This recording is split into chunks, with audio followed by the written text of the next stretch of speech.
சென்னை மாநகர் மற்றும் புறநகர் பகுதிகளில் அதிகாலை இடி மின்னலுடன் கனமழை வெளுத்து வாங்கியது. சென்னையில் கோடம்பாக்கம், வடபழனி, கோயம்பேடு, விருகம்பாக்கம், மயிலாப்பூர், ஆழ்வார்பேட்டை உள்ளிட்ட பகுதிகளில் கனமழை கொட்டி தீர்த்தது. புறநகர் பகுதிகளான தாம்பரம், குரோம்பேட்டை, நெற்குன்றம், போரூர் உள்ளிட்ட இடங்களிலும் இடி மின்னலுடன் கனமழை வெளுத்து வாங்கியது.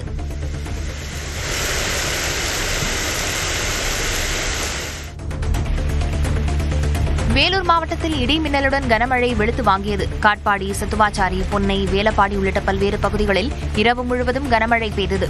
பல இடங்களில் மின்சாரம் துண்டிக்கப்பட்டதால் பொதுமக்கள் அவதியடைந்தனர்.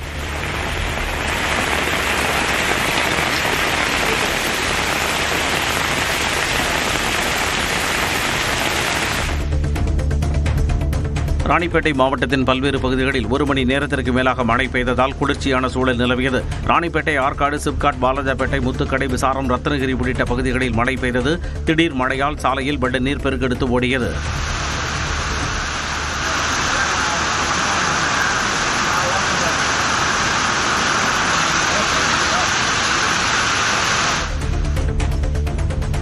சிவகங்கை மாவட்டம் சிங்கமுனரி, தெக்கூர், காடாப்பூர், எஸ்வி மங்கலம், மூக்கோவில்பட்டி, சூரக்குடி, முறையூர் உள்ளிட்ட பகுதிகளில் 1 மணி நேரத்திற்கு மேலாக இடி மின்னலுடன் மழை கொட்டி தீர்த்ததால் வெயிலின் தாக்கம் குறைந்து மக்கள் சற்று நிம்மதியடைந்தனர்.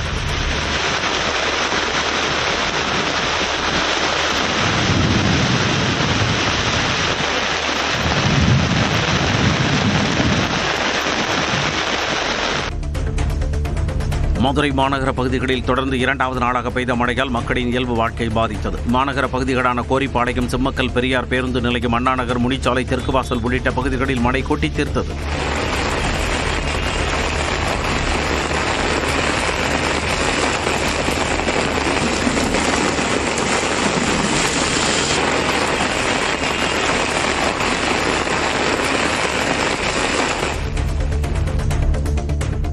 தமிழ்நாட்டில் இன்று 7 மாவட்டங்களில் கனமழைக்கு வாய்ப்பு இருப்பதாக சென்னை வானிலை ஆய்வு மையம் தெரிவித்துள்ளது. இது தொடர்பாக வெளியாகியுள்ள அறிவிப்பில் ஈரோடு, கிருஷ்ணகிரி, தருமபுரி, திருப்பத்தூர், சேலம், வேலூர் மற்றும் திருவண்ணாமலையில் இன்று கனமழை பெய்யும் என தெரிவிக்கப்பட்டுள்ளது. இதேபோல் 21 மாவட்டங்களில் நாளை கனமழைக்கு வாய்ப்பு இருப்பதாக வானிலை ஆய்வு மையம் கணித்துள்ளது.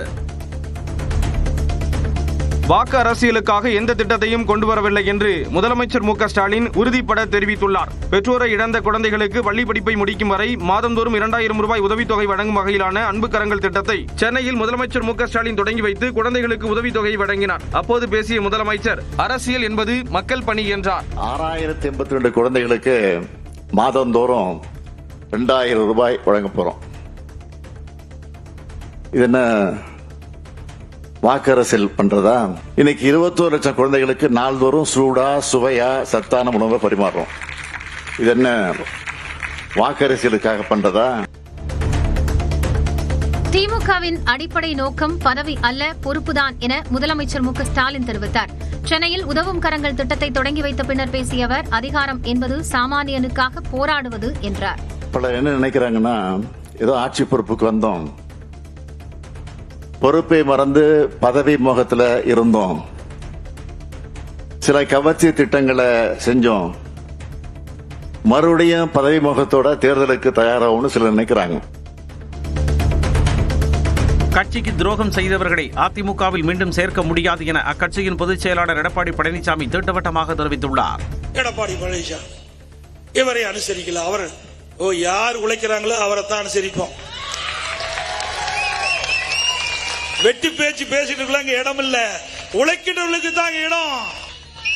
எப்பொழுதும் சொல்லுகின்றேன், அனைத்து இந்திய அண்ணா திராவிட முன்னேற்ற கழகத்திற்கு எவர் ஒருவர் துரோகம் செஞ்சாலும் அவர் நடு ரோட்டிலே நிற்பார், விலாசம் இல்லாமல் போய்விடுவார். பாஜகவுடன் நெருக்கமாக இருப்பதற்கான காரணம் குறித்து அதிமுக பொதுச் செயலாளர் எடப்பாடி பழனிசாமி மனம் திறந்துள்ளார்.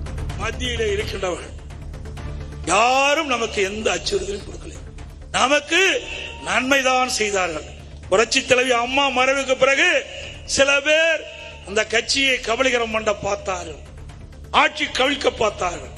அதை காப்பாற்றி கொடுத்தவர்களும் யார் என்று உங்களுக்கு தெரியும். மத்தியில் இருக்கின்றவர் நமக்கு காப்பாற்றி நன்றியோடு நாங்கள் இருக்கிறோம். பாமக பாமக தலைவர் அன்புமணியின் பதவிக்காலத்தை நீட்டித்து நிறைவேற்றப்பட்ட தீர்மானத்தை தேர்தல் ஆணையம் ஏற்றுக்கொண்டுள்ளதாக அன்புமணி தரப்பு வழக்கறிஞர் கே பாலு தெரிவித்துள்ளார். சென்னையில் செய்தியாளர்களை சந்தித்த அவர் அன்புமணியின் பதவிக்காலத்தை அடுத்த ஆண்டு ஆகஸ்ட் 1ஆம் தேதி வரை தேர்தல் ஆணையம் நீட்டித்துள்ளது என்றார். பாட்டாளி மக்கள் கட்சிக்கான சின்னம் மாம்பழம் சின்னமும் கட்சிக்கு ஒதுக்கப்பட்டிருக்கிறது. மருத்துவர் அன்புமணி ராமதாஸ் அவர்களை தலைவராக ஏற்றுக்கொண்டிருக்கக்கூடியவர்கள் மட்டும்தான் பாட்டாளி மக்கள் கட்சியினுடைய கொடி பயன்படுத்த முடியும். தேர்தல் ஆணையம் மாம்பழம் சின்னத்தை மட்டுமே அங்கீகரித்தது என்றும் அன்புமணியை தலைவராக அங்கீகரிக்கவில்லை என்றும் சேலம் மேற்கு தொகுதி பாமக எம்எல்ஏ அருள் தெரிவித்துள்ளார். சேலத்தில் செய்தியாளர்களை சந்தித்த அவர் இதனை கூறினார். இந்த மாதிரி ஒரு கடிதம் வந்ததாக சொல்லுகிறார். இதனுடைய உண்மைத்தன்மையும் எங்களுக்கு தெரியல, அதனுடைய காரணமும் எங்களுக்கு தெரியல. தஞ்சாவூர் மாவட்டம் ஒரத்தநாட்டில் நடைபெற்ற தேமுதிக நிர்வாகிகள் கூட்டத்திற்கு அதிக அளவிலானோர் வராததால் கட்சியின் பொதுச் செயலாளர் பிரேமலதா கடும் கோபமுற்று பேசினார். ஒரத்தநாட்டில் தஞ்சாவூர் மற்றும் ஒரத்தநாடு சட்டமன்றங்களின் பூத் கமிட்டி மாநாடு நடைபெற்றது. அப்போது நிகழ்ச்சி நடந்த அரங்கு காலியாக இருந்தது. இதனால் அதிர்ச்சியடைந்த பிரேமலதா நிர்வாகிகளை கடிந்து கொண்டார். எல்லாரும் வேலைக்கு போயிட்டாங்க. இதுவே தஞ்சாவூர்ல முதல்வரும் கடைசியாவும் இப்படி ஒரு கூட்டத்துல நாம் பேசுவது இதுவே முதல், இதுவே கடைசியா இருக்கணும் அப்படின்னு உங்க எல்லாத்தையுமே நான் கேட்டுக்கிறேன். தமிழ்நாட்டில் ஒவ்வொரு தொகுதியிலும் என்ன பிரச்சனை நடக்கிறது என்பதை இதயத்தில் இருந்து பேச வேண்டுமே தவிர எழுதி கொடுப்பதை பேசினால் எப்படி என விஜய்க்கு நாம் தமிழர் கட்சியின் தலைமை ஒருங்கிணைப்பாளர் சீமான் கேள்வி எழுப்பியுள்ளார். சென்னை விமான நிலையத்தில் பேட்டியளித்த போது அவர் இதனை தெரிவித்தார். நீங்க என்ன இருந்தாலும் ஒவ்வொரு தொகுதியிலையும் ஒவ்வொரு ஊர்லயும் மக்களுக்கு என்ன பிரச்சனைங்கிறது இதயத்திலிருந்து வரணும். அதை எழுதி வச்சு படிக்கிறது நீங்க எனக்கு சம்பந்தமே அதை ட்ரம்ப் கிட்ட கொடுத்தா கூட அவர் மேடையில் நின்று தமிழ்நாட்டில் இது பிரச்சனை என்று பேசிட்டு போகல. திருச்சி மாவட்டம் சிறுகனூரில் மதிமுக சார்பில் அண்ணா பிறந்தநாள் விழா மாநாடு நடைபெற்றது. கட்சியின் பொதுச் செயலாளர் வைகோ, முதன்மை செயலாளர் துரை வைகோ உள்ளிட்டோர் கலந்து கொண்டனர். வரும் சட்டமன்ற தேர்தலில் திமுக தலைமையிலான மதச்சார்பற்ற முற்போக்கு கூட்டணி வெற்றி வாகை சூட மதிமுக பணியாற்றும் கீழடி ஆய்வு முடிவுகளுக்கு மத்திய அரசு அங்கீகாரம் வழங்க வேண்டும்.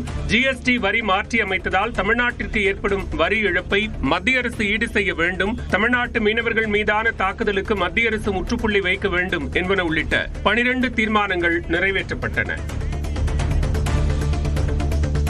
ஆன்லைனில் ரயில் டிக்கெட் முன்பதிவு செய்ய முதல் 15 நிமிடங்களுக்கு ஆதார் சரிபார்ப்பு கட்டாயம் என்ற புதிய விதிமுறை வரும் அக்டோபர் 1ஆம் தேதி முதல் அமலுக்கு வருகிறது. டிக்கெட் முன்பதிவு செய்வதற்கான விதிகளை ரயில்வே நிர்வாகம் மாற்றியமைத்துள்ளது. புதிய விதிமுறைகளின்படி டிக்கெட் முன்பதிவு தொடங்கிய முதல் 15 நிமிடங்களுக்கு ஆதார் சரிபார்ப்பு கட்டாயமாக்கப்பட்டுள்ளது. அதே நேரம் அங்கீகரிக்கப்பட்ட ரயில்வே முகவர்களுக்கான 10 நிமிட கட்டுப்பாடு தொடர்ந்து அமலில் இருக்கும் என தெரிவிக்கப்பட்டுள்ளது. உத்தரப்பிரதேசத்தில் கங்கை நதியில் நீர்வரத்து தொடர்ந்து அதிகரித்து வருவதால் மக்களின் இயல்பு வாழ்க்கை வெகுவாக பாதிக்கப்பட்டுள்ளது. குடியிருப்பு பகுதிகளில் இடுப்பளவுக்கு நீர் சூழ்ந்து காணப்படுகிறது. இதன் காரணமாக கான்பூர் பகுதி மக்கள் பாதுகாப்பான இடங்களுக்கு தங்களது உடைமைகளுடன் இடம்பெயர்ந்து வருகின்றனர்.